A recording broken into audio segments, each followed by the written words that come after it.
France Spain മത്സരത്തിന്റെ കണക്കുകളിലേക്ക് തിരിച്ചെത്തണം. ഈ ലോകകപ്പിൽ ഇരു ടീമുകളുടെയും പ്രകടനം വളരെ പ്രധാനപ്പെട്ടതാണ്. രഞ്ജു മത്തായിയാണ് വേൾഡ് കപ്പ് ഡെസ്കിൽ നിന്ന് ചേരുന്നത്. രഞ്ജു, വലിയ ഫൈനലിനോളം പോകുന്ന ഒരു പോരാട്ടമാണ് കാത്തിരിക്കാൻ പോകുന്നത്. ഈ ലോകകപ്പിൽ അവസാന റൗണ്ടിലേക്ക് എത്തുമ്പോൾ, സെമിയിലേക്ക് എത്തുമ്പോൾ ഫിഫ റാങ്കിങ്ങിൽ ആദ്യ 4 സ്ഥാനക്കാർ തന്നെയാണ് സെമിയിൽ എത്തുന്നത് എന്നൊരു പ്രത്യേകത കൂടിയുണ്ട്. അതിൽ ഫ്രാൻസും സ്പെയിനും 2 ഫേവറിറ്റ് ടീമുകളായി മാറിയിട്ടുണ്ട്. എക്കാലത്തെയും ഫേവറിറ്റ് ടീമുകൾ കൂടിയാണ്. എങ്ങനെ നമുക്ക് വിലയിരുത്താം ഇവരുടെ യാത്രയും? നമ്മുടെ ഫുട്ബോൾ ആവേശം അതിന്റെ അവസാന ലാപ്പിലേക്ക് എത്തുകയാണ്. ഇനി കേവലം 4 മത്സരം മാത്രമാണുള്ളത്. അതിൽ ലോക കിരീടം ഉയർത്താൻ വേണ്ടി 4 ടീമുകൾ സർവ്വസജ്ജരായി നിൽക്കുന്നു. ഫ്രാൻസും സ്പെയിനും തമ്മിലുള്ള സെമി ഫൈനൽ പോരാട്ടമാണ് ആദ്യം നടക്കാൻ പോകുന്നത്. 2ാം സെമിയിൽ അർജന്റീന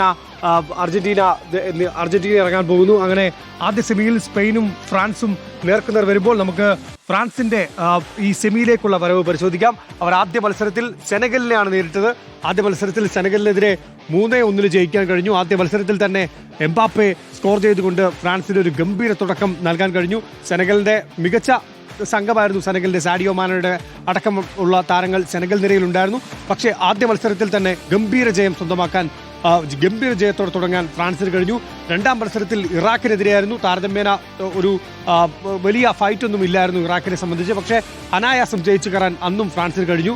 അതോടൊപ്പം തന്നെ 3ാം മത്സരത്തിൽ നോർവേക്കെതിരെ നമ്മളെല്ലാവരും പ്രതീക്ഷിച്ച ഒരു ഗ്ലാമർ പോരാട്ടം, ഹാലൻഡ് എംബാപ്പെ പോരാട്ടം നമ്മൾ പ്രതീക്ഷിച്ചിരുന്നു. പക്ഷേ അന്ന് ഹാലൻഡ് കളിച്ചിരുന്നില്ല.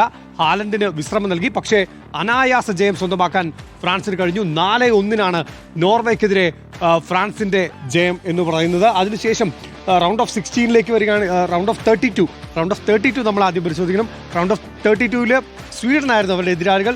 ഒരുപക്ഷെ അലക്സാണ്ടർ ഇസാക്ക്, വിക്ടർ യോക്കറസ്, അങ്ങനെ ഗംഭീര താരനിര സ്വീഡിഷ് നിരയിലുണ്ടായിരുന്നു. പക്ഷേ സ്വീഡനെതിരെയും ഫ്രാൻസിന് അനായാസ ജയം, 3-0 അനായാസ ജയം.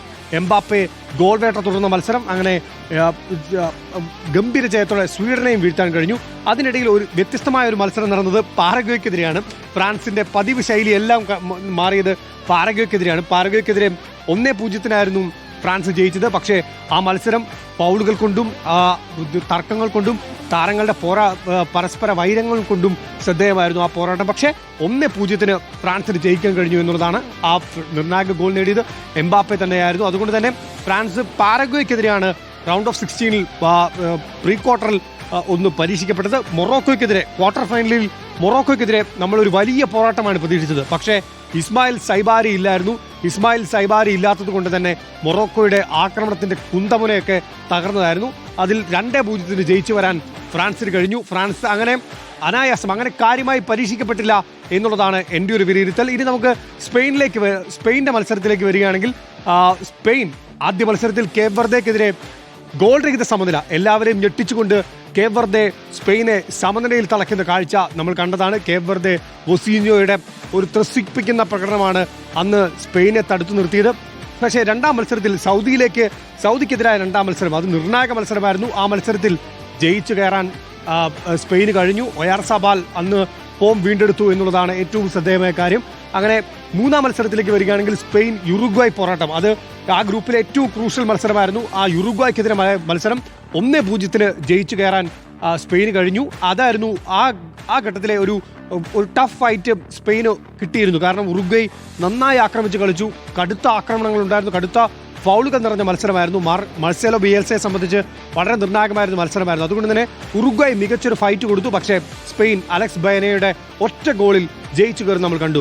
റൗണ്ട് ഓഫ് 32 നോക്കൌട്ടിലേക്ക് വരികയാണെങ്കിൽ സ്പെയിൻ ഓസ്ട്രിയ മത്സരമായിരുന്നു. കാണാൻ ഗംഭീരമായ മത്സരമായിരുന്നു. ഓസ്ട്രിയയും നന്നായി കളിച്ചു, സ്പെയിനും നന്നായി കളിച്ചു. പക്ഷേ 3-0 ഗംഭീര ജയം സ്വന്തമാക്കിക്കൊണ്ടാണ് സ്പെയിൻ നോക്കൌട്ടിൽ നിന്ന് പ്രീ ക്വാർട്ടറിലേക്ക് എത്തുന്നത്. പ്രീ ക്വാർട്ടറിലേക്ക് എത്തുമ്പോൾ പോർച്ചുഗലാണ് പ്രീ ക്വാർട്ടറിൽ സ്പെയിനെ വെല്ലുവിളിക്കാൻ എത്തിയത്. നമ്മൾ പ്രതീക്ഷിച്ചതുപോലെ വലിയ ആവേശ പോരാട്ടം നടന്നു. 2ാം പകുതിയിലാണ് മത്സരം ഒന്ന് ചൂട് പിടിച്ചത്. പക്ഷേ ക്രിസ്ത്യാനോ റൊണാൾഡോയെ വീഴ്ത്തിക്കൊണ്ട് ഒറ്റ ഗോളിന്റെ കരുത്തിൽ സ്പെയിന് ക്വാർട്ടർ ഫൈനലിലേക്ക് എത്താൻ കഴിഞ്ഞു എന്നുള്ളതാണ്. അത് ഗംഭീരമായ മത്സരമായിരുന്നു. സൂപ്പർ സബ് മെറീനോയുടെ ഗോളുകൾ അതിൽ നിർണായകമായി. ക്വാർട്ടർ ഫൈനലിൽ ബെൽജിയം സ്പെയിൻ പോരാട്ടം, നമ്മൾ പ്രതീക്ഷിച്ചതുപോലെ ബെൽജിയം പരമാവധി ശ്രമിച്ചു.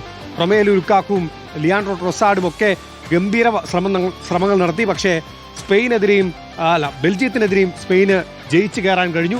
അതും സൂപ്പർ സബ് മിക്കേൽ മെറീനോയുടെ ഗോളിലാണ്. അത് ബെൽജിയം ഗോൾ കീപ്പർ സെനെ ലാമൻസിന്റെ പിഴവിൽ നിന്നാണ് ആ ഗോൾ രണ്ടാമത്തെ പിറന്നത്.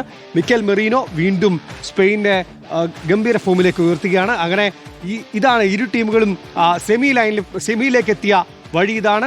ഇനി ഏറ്റവും നിർണായകമായ മത്സരം അത് നാളെ രാത്രി 12:30 നടക്കും. നമ്മൾ കാത്തിരിക്കുകയാണ്.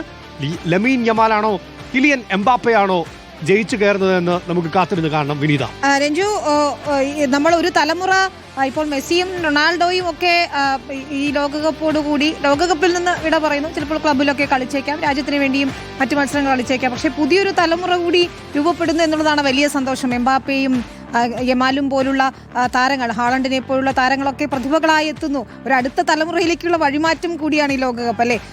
ഈ മത്സരത്തിൽ ഒരു പ്രവചനത്തിനുണ്ടോ? ഫ്രാൻസ് ജയിച്ചു കയറുമെന്നാണ് ഞാൻ വിശ്വസിക്കുന്നത്. കാരണം അതൊരു ഗംഭീര ടീമാണ്. ഗംഭീരം ഞാൻ ഇടയ്ക്കിടയ്ക്ക് പറഞ്ഞുകൊണ്ടിരിക്കുകയാണ്. പക്ഷേ ഫ്രാൻസിന്റെ താരനിര, അവരുടെ ആക്രമണ നിര എന്ന് പറയുന്നത് അതിമനോഹരമായ പ്രഗത്ഭരായ താരങ്ങൾ അണിനിരക്കുന്ന താരങ്ങളാണ്. അവർക്ക് ബെഞ്ചിലും അതിനൊത്ത താരങ്ങളുണ്ട് എന്നുള്ളതാണ്.